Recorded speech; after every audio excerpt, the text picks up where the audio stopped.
श्रीरामचंद्र चरणो मनसा स्मरामि, श्रीरामचंद्र चरणो वत्सा गृह्णामि, श्रीरामचंद्र चरणो शिरसा नमामि, श्रीरामचंद्र चरणो शरणं प्रपद्ये।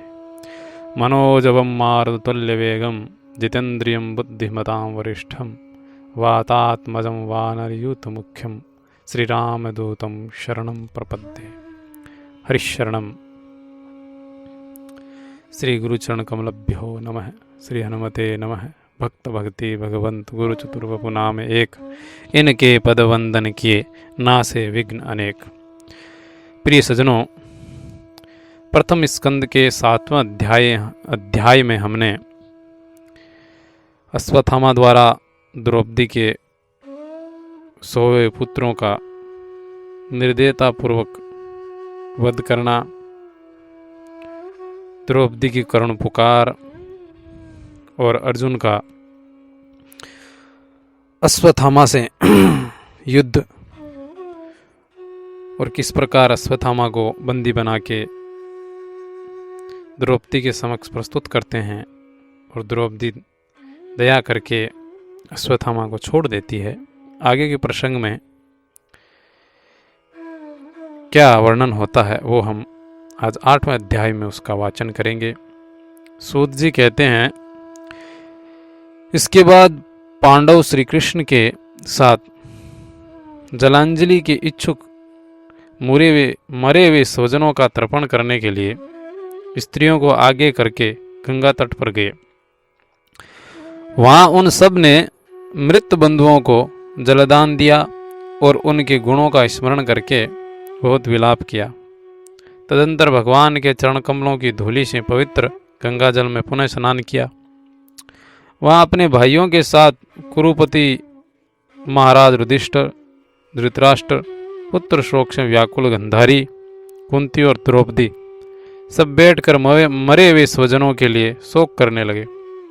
भगवान श्री कृष्ण ने धौम्य आदि मुनियों के साथ उनको सांत्वना दी और समझाया कि संसार के सभी प्राणी काल के अधीन हैं, मौत से किसी को कोई बचा नहीं सकता। इस प्रकार भगवान कृष्ण ने अजात शत्रु महाराज युधिष्ठिर को उनका वह राज्य जो धूर्तों ने छल से छीन लिया था वापस दिलवाया तथा द्रौपदी के केशों का स्पर्श करने से जिनकी आयु क्षीण हो गई थी उन दुष्ट राजाओं का वध करवाया। साथ ही युधिष्ठिर के साथ उत्तम सामग्रियों से तथा पुरोहितों से 3 अश्वमेध यज्ञ कराए। इस प्रकार युधिष्ठिर के पवित्र यशों को 100 यज्ञ कराने वाले इंद्र के यश की तरह सब ओर फैला दिया। इसके बाद भगवान श्री कृष्ण ने वहां से जाने का विचार किया। उन्होंने इसके लिए पांडवों से विदा ली और व्यास जी द्वारा ब्राह्मणों का सत्कार किया। उन लोगों ने भी भगवान का बड़ा ही आदर किया। तदंतर सात्यकी और उद्धव के साथ द्वारका जाने के लिए वे रथ पर सवार हुए। उस समय उन्होंने देखा कि उत्तरा भय से व्याकुल होकर सामने दौड़ी चली आ रही है। उत्तरा ने कहा, हे देवादिदेव, हे जगदीश्वर, आप महायोगी हैं, आप मेरी रक्षा कीजिए, रक्षा कीजिए। आपके अतिरिक्त इस लोक में मुझे अभय देने वाला और कोई नहीं है, क्योंकि यहाँ सभी परस्पर एक दूसरे के मृत्यु के निमित्त बन रहे हैं। हे प्रभु, आप सर्वशक्तिमान हैं। ये दहकते हुए लोहे का बाण मेरी ओर दौड़ा आ रहा है। हे स्वामी, ये मुझे भले ही जला डाले परंतु मेरे गर्भ को नष्ट न करे, ऐसी कृपा कीजिए। सूत जी कहते हैं, भक्त वत्सल भगवान श्री कृष्ण उनकी बातें सुनते ही जान गए कि अश्वत्थामा ने पांडवों के वंश को निर्वीज करने के लिए ब्रह्मास्त्र का प्रयोग किया। सौनक जी, उस समय पांडवों ने भी देखा कि जलते हुए 5 बाण हमारी ओर आ रहे हैं, इसलिए उन्होंने भी अपने अपने अस्त्र उठा लिए। सर्वशक्तिमान भगवान श्री कृष्ण ने अपने अनन्य प्रेमियों पर, शरणागत भक्तों पर बहुत बड़ी विपत्ति आई जानकर अपने निज शस्त्र सुदर्शन चक्र से उन निज जनों की रक्षा की। योगेश्वर श्री कृष्ण समस्त प्राणियों के हृदय में विराजमान आत्मा है। उन्होंने उत्तरा के गर्भ को पांडवों की वंश परंपरा चलाने के लिए अपनी माया के कवच से ढक दिया। सोनक जी, यद्यपि ब्रह्मास्त्र अमोघ है और उसके निवारण का कोई उपाय भी नहीं है, फिर भी भगवान श्री कृष्ण के तेज के सामने आकर वह शांत हो गया। यह कोई आश्चर्य की बात नहीं है, क्योंकि भगवान तो सर्वाश्चर्य में है। वे ही अपनी निज शक्ति माया से स्वयं अजन्मा होकर भी इस संसार की सृष्टि, रक्षा और संहार करते हैं। जब भगवान श्री कृष्ण जानने जाने लगे, तब ब्रह्मास्त्र की ज्वाला से मुक्त अपने पुत्रों और द्रौपदी के साथ सती कुंती ने भगवान श्री कृष्ण की इस प्रकार स्तुति की। कुंती ने कहा, आप समस्त जीवों के बाहर और भीतर एक रस स्थित हैं, फिर भी इंद्रियों और वृत्तियों से देखे नहीं जाते, क्योंकि आप प्रकृति से परे आदि पुरुष परमेश्वर हैं। मैं आपको नमस्कार करती हूँ। इंद्रियों से जो कुछ जाना जाता है, उसकी तह में आप विद्यमान रहते हैं और अपनी ही माया के पर्दे से अपने को ढके रहते हैं। मैं अबोध नारी आप अविनाशी पुरुषोत्तम को भला कैसे जान सकती हूँ? जैसे मूढ़ लोग दूसरा वेश धारण किए वे नट को प्रत्यक्ष देखकर भी नहीं पहचान सकते, वैसे ही आप देखते हुए भी नहीं दिखते। आप शुद्ध हृदय वाले विचारशील जीवन मुक्त परमहंसों के हृदय में अपनी प्रेममयी भक्ति का सृजन करने के लिए अवतरण हुए हैं। फिर हम अल्प बुद्धि स्त्रियां आपको कैसे पहचान सकती हैं? आप श्री कृष्ण वासुदेव देवकी नंदन नंद गोप के लाडले लाल गोविंद को हमारा बारंबार प्रणाम है, जिनकी नाभि से ब्रह्मा का जन्म स्थान कमल प्रकट हुआ है, जो सुंदर कमलों की माला धारण करते हैं, जिनके नेत्र कमल के समान विशाल और कोमल है, जिनके चरण कमलों में कमल का चिन्ह है। श्री कृष्ण, ऐसे आपको मेरा बार बार नमस्कार है। हे ऋषिकेश, जैसे आपने दुष्ट कंस के द्वारा कैद की हुई और चिरकाल से शोकग्रस्त देवकी की रक्षा की थी, वैसे ही पुत्रों के साथ मेरी भी आपने बार बार विपत्तियों से रक्षा की है। आप ही हमारे स्वामी हैं, आप सर्वशक्तिमान हैं। हे कृष्ण, कहाँ तक गिनाऊं? विष से, लाक्षागृह की भयानक आग से, हिडम्ब आदि राक्षसों की दृष्टि से, दुष्टों की द्युत सभा से, वनवास की विपत्तियों से और अनेक बार के युद्धों में आने वाले महारथियों के शस्त्रों से, और भी इस अश्वत्थामा के ब्रह्मास्त्र से भी आपने ही हमारी रक्षा की है। हे जगतगुरु, हमारे जीवन में सर्वदा पद पद पर विपत्तियां आती रहे, क्योंकि विपत्तियों में ही निश्चित रूप से आपके दर्शन हुआ करते हैं, और आपके दर्शन हो जाने पर फिर जन्म मृत्यु के चक्र में नहीं आना पड़ता। ऊंचे कुल में जन्म, ऐश्वर्य, विद्या और संपत्ति के कारण इसका घमंड बढ़ रहा है। वे मनुष्य तो आपका नाम भी नहीं ले सकता, क्योंकि आप तो उन लोगों को दर्शन देते हैं जो अकिंचन है। आप निर्धनों के परम धन हैं। माया का प्रपंच आपका स्पर्श भी नहीं कर सकती। आप अपने आप में ही विहार करने वाले परम शांत स्वरूप है। आप ही कैवल्य मोक्ष के अधिपति हैं। आपको मैं बार बार नमस्कार करती हूँ। मैं आपको अनादि अनंत सर्वव्यापक सबके नियंता काल रूप परमेश्वर समझती हूँ। संसार के समस्त पदार्थ और प्राणी आप में से आपस में टकराकर विषमता के कारण परस्पर विरुद्ध हो रहे हैं, परंतु आप सब में समान रूप से विचर रहे हैं। हे भगवान, आप जब मनुष्यों की सी लीला करते हैं, तब आप क्या करना चाहते हैं, ये कोई नहीं जानता। आपका कभी कोई न प्रिय है और न अप्रिय। आपके संबंध में लोगों की बुद्धि ही विषम हुआ करती है। आप विश्व के आत्मा, विश्व रूप हैं।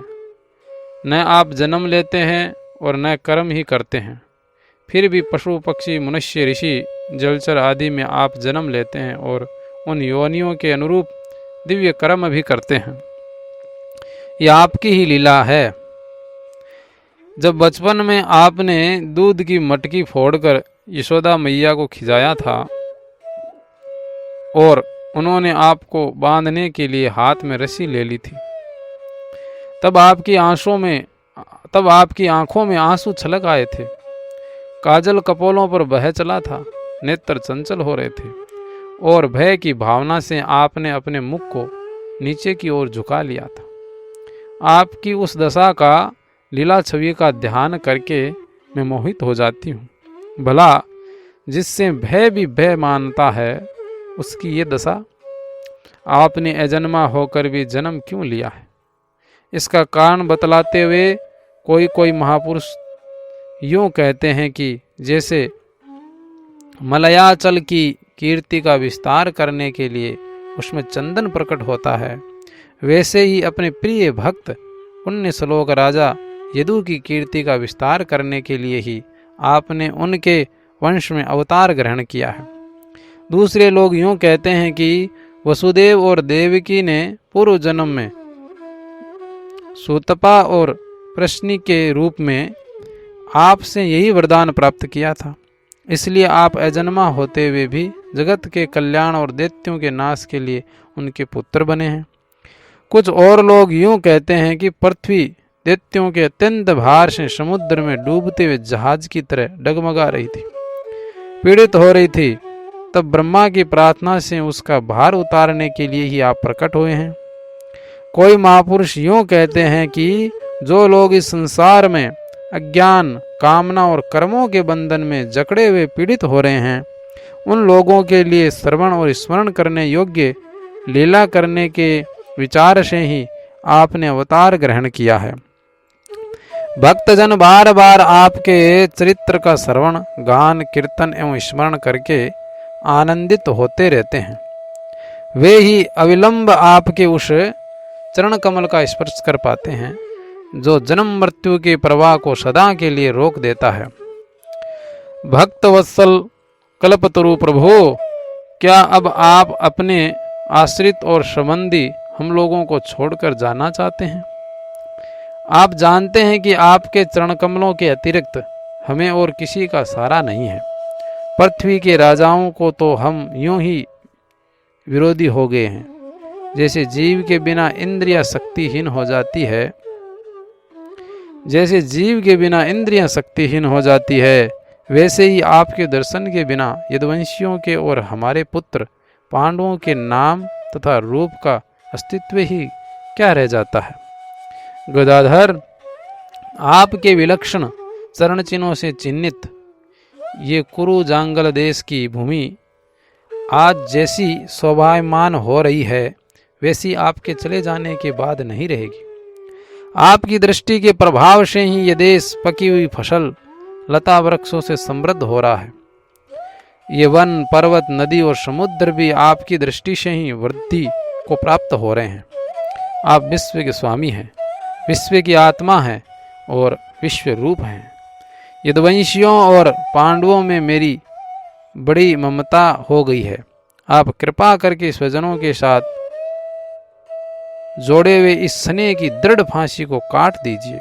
हे कृष्ण, जैसे गंगा की अखंड धारा समुद्र में गिरती रहती है, वैसे ही मेरी बुद्धि किसी दूसरी ओर न जाकर आपसे ही निरंतर प्रेम करती रहे।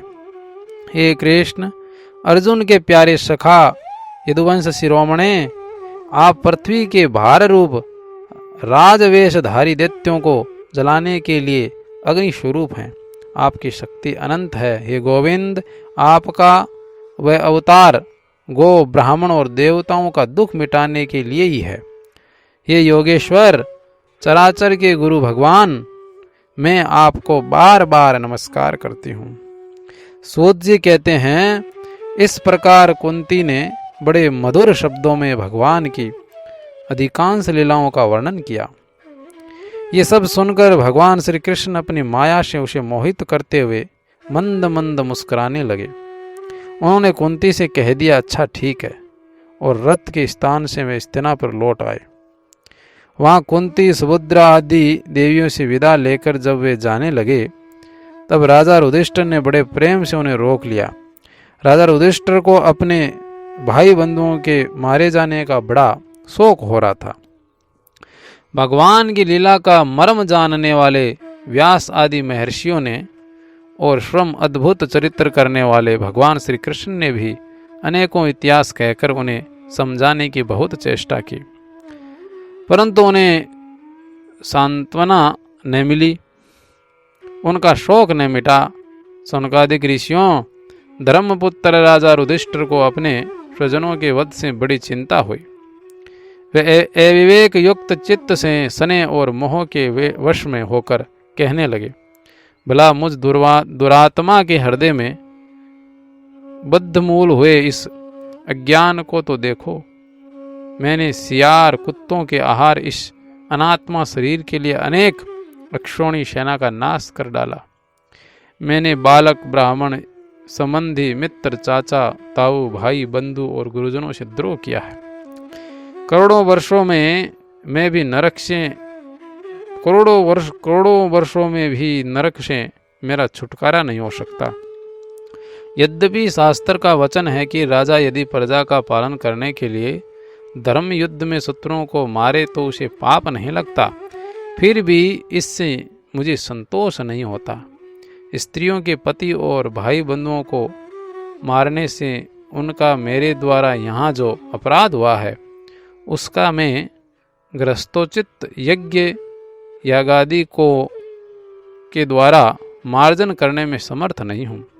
जैसे कीचड़ से गंदला जल स्वच्छ नहीं किया जा सकता, मदिरा से मदिरा की अपवित्रता नहीं मिटाई जा सकती, वैसे ही बहुत से हिंसा बहुल यज्ञों के द्वारा एक भी प्राणी की हत्या का प्रायश्चित नहीं किया जा सकता।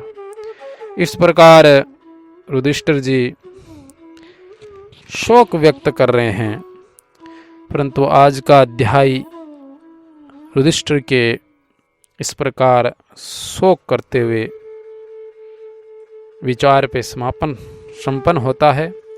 अगले अध्याय का वाचन हम कल करेंगे। आप सभी ध्यानपूर्वक सुने। अगर आप निरंतर रूप से 10-15 मिनट का समय, ज़्यादा से ज़्यादा 15 और 20 मिनट से ज़्यादा एक वीडियो नहीं बनता है, तो अगर आप प्रतिदिन 15-20 मिनट निकालेंगे तो एक समय ऐसा होगा कि आप भागवत जी के प्रत्येक प्रसंगों से, प्रत्येक चरित्र से आप परिचित होंगे और भगवान की जो कृपा है वो कैसे मिलती है, भगवान की कृपा का स्वरूप क्या है, भगवान की भक्ति का स्वरूप क्या है, सनातन धर्म का स्वरूप क्या है, ये समझने में मुझे लगता है कि आपको बहुत बड़ा सहारा मिलेगा। हरिश शरणम।